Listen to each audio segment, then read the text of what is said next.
क्या कोई परिवार सिर्फ 2 साल में 137 प्लॉट और 168 एकड़ जमीन खरीद सकता है? क्या यह सिर्फ एक सफल बिजनेस की कहानी है या फिर सत्ता और संपत्ति के बीच ऐसा रिश्ता जो लोकतंत्र में बड़े सवाल खड़े करता है? मध्य प्रदेश के मुख्यमंत्री मोहन यादव के परिवार की जमीन खरीद को लेकर एक रिपोर्ट ने पूरे देश की राजनीति में भूचाल ला दिया है। अब आरोप यह है कि जिन इलाकों में सरकार सड़कें बनाने वाली थी, जहां मास्टर प्लान के तहत जमीनों की कीमत बढ़ने वाली थी, उन्हीं क्षेत्रों में मुख्यमंत्री और उनके परिवार व उनसे जुड़ी कंपनियों ने करोड़ों रुपए की जमीन खरीदी।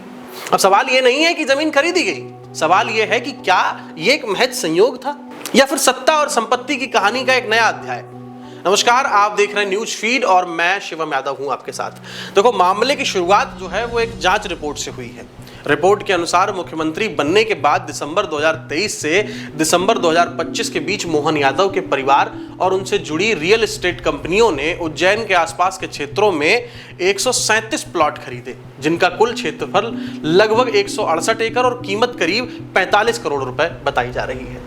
रिपोर्ट में यह भी दावा किया गया है कि इन जमीनों का बड़ा हिस्सा उन क्षेत्रों में स्थित है जहां नई सड़क परियोजनाएं, हाईवे, मास्टर प्लान के तहत भूमि उपयोग परिवर्तन जो है वो प्रस्तावित थे। क्योंकि आरोप जो है वो ये है कि खरीदी गई लगभग 111 एकड़ जमीन उन परियोजनाओं के आसपास है जिनकी घोषणा मुख्यमंत्री की सरकार ने की थी। अगर किसी इलाके में नई सड़कें बनने वाली हों, अगर वहां कृषि भूमि को कॉमर्शियल या रिहायशी घोषित किया जाने वाला हो, तो जाहिर है जमीन की कीमत कई गुना बढ़ सकती है। और यहीं से हितों के टकराव यानी कि कॉन्फ्लिक्ट ऑफ इंटरेस्ट का सवाल खड़ा हो जाता है। क्या सत्ता में बैठे लोगों के परिवार विकास योजनाओं से आर्थिक लाभ उठा सकते हैं? अगर उठा सकते हैं तो उसकी पारदर्शिता कैसे सुनिश्चित होगी? रिपोर्ट में मुख्यमंत्री की पत्नी सीमा यादव, बहू शालिनी यादव, भाई नंदलाल यादव, नारायण यादव और उनके परिवार के अन्य सदस्य और कुछ पारिवारिक रियल एस्टेट कंपनियों का नाम सामने आया है। हालांकि यह भी सच है कि परिवार लंबे समय से रियल एस्टेट कारोबार से जुड़ा होने का दावा कर रहा है। मुख्यमंत्री के करीबी लोगों और परिवार की ओर से यह कहा जा रहा है कि उनका रियल एस्टेट कारोबार कोई नया नहीं है, ये कारोबार बरसों से चल रहा है। सारी जमीनें वैधानिक प्रक्रिया के तहत खरीदी गई हैं, सभी रजिस्ट्रियां जो हैं वो सार्वजनिक रिकॉर्डों में मौजूद हैं और जिन विकास योजनाओं का जिक्र किया जा रहा है उनमें से कई योजनाएं तो पहले से ही सार्वजनिक थीं। इसीलिए केवल जमीन खरीद को मुख्यमंत्री के पद से जोड़ना उचित नहीं है। अब सवाल यह है कि अगर सब कुछ सामान्य था तो मुख्यमंत्री बनने के बाद खरीदारी की रफ्तार इतनी तेज क्यों हुई? अगर सब कुछ पारदर्शी था, ट्रांसपेरेंट था, तो आरोप लगने के बाद सरकार ने विस्तृत जवाब क्यों नहीं दिया?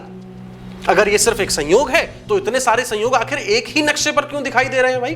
कांग्रेस और विपक्षी दल इस पूरे मामले की स्वतंत्र जांच की मांग भी कर रहे हैं। कुछ नेताओं ने सुप्रीम कोर्ट की निगरानी में जांच कराने की मांग भी उठाई है। विपक्ष का यहां पर यह भी कहना है कि जब आरोप सीधे मुख्यमंत्री के परिवार पर लग रहे हो तब निष्पक्ष जांच सुनिश्चित करने के लिए पारदर्शिता बहुत जरूरी है। प्रधानमंत्री नरेंद्र मोदी ने देश से कहा था कि ना खाऊंगा और ना खाने दूंगा। अब आज सवाल सिर्फ मोहन यादव या मध्य प्रदेश का नहीं है, सवाल उस भरोसे का है जो जनता नेताओं से करती है। क्या सत्ता में बैठे लोगों के परिवारों को अतिरिक्त जवाबदेही नहीं निभानी चाहिए? क्या केवल कानूनी रूप से सही होना काफी है या फिर नैतिक रूप से भी पूरी तरह पारदर्शिता दिखना जरूरी है?